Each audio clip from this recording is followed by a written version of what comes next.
ফিলিস্তিনের গাজায় ইসরায়েলি বর্বরতায় প্রতিবাদে দেশজুড়ে বিক্ষোভের দিন বাটার শোরুম ও কেএফসি রেস্টুরেন্টে ভাঙচুর ও লুটপাটের ঘটনায় ৫১ জনকে গ্রেপ্তার করেছে পুলিশ। এর মধ্যে খুলনায় ৩৩, সিলেটে ১৪ এবং গাজীপুরে ৪ জন আটক হয়েছে। পুলিশ বলছে, সোমবার খুলনায় গাজায় ইসরায়েলের গণহত্যার প্রতিবাদ এবং ফিলিস্তিনিদের প্রতি সংহতি জানিয়ে বিক্ষোভ মিছিল বের হয়। তখনই একদল শহরের কেডিএ এভিনিউয়ে অবস্থিত কেএফসি এবং ডমিনোস এবং শিববাড়ি সংলগ্ন টাইগার গার্ডেন হোটেলের পাশের বাটার শোরুমে ভাঙচুর ও লুটপাট চালায়। এরপরই ভিডিও ফুটেজ এবং সিসিটিভি ফুটেজ বিশ্লেষণ করে জড়িতদের শনাক্ত করে গ্রেপ্তারের কাজ শুরু করা হয়।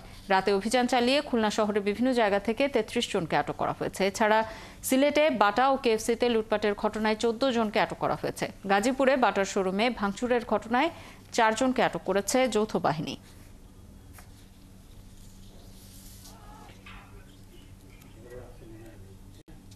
কতিপয় দুষ্কৃতিকারী হামলা চালায়।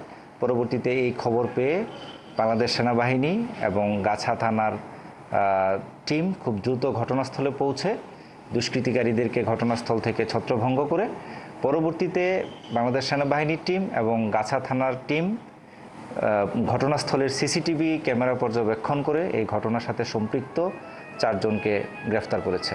তাদের বিরুদ্ধে গাছা থানায় নিয়মিত মামলা রুজু হয়েছে। এ বিষয়ে আরো জানাতে আমাদের সাথে খুলনা থেকে যুক্ত হচ্ছেন সহকর্মী কনক রহমান।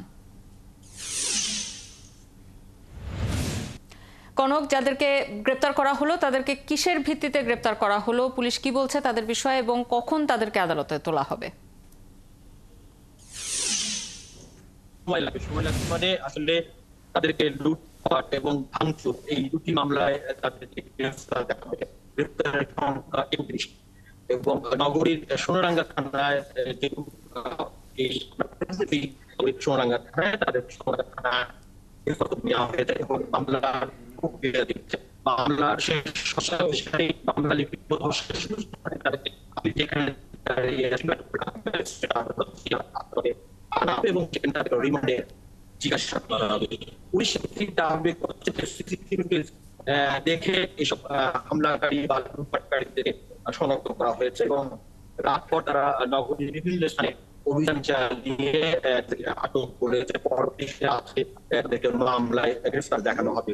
মূলত গতকালকে বিকেলে প্রথমে হামলা চালানো হয় ময়লায় কেএফসি সেন্টারে। সেখানে প্রথমে ভাঙচুর এবং পরবর্তীতে লুটপাট করা হয়। এর পরবর্তীতে সন্ধ্যার কিছুটা আগে নগরীর শিববাড়ি মোড়ে বাটার যে শোরুম রয়েছে সেই শোরুমে প্রথমে হামলা, ভাঙচুর এবং পরবর্তীতে লুটপাট এবং এখানে যে সমস্ত স্যান্ডেল বা যে সমস্ত জুতা ছিল সেগুলো তো নিয়েছেই, সেই সাথে তাদের ক্যাশে থাকা টাকা তারা লুটপাট করেছে। বাটার কর্তৃপক্ষ আমাদেরকে দাবি করেছে বা অভিযোগ পর্যন্ত এখানে তাদেরকে আনার কিছুক্ষণ আগে এখানকার যিনি আছেন সাথে কথা বলে তিনি বলছেন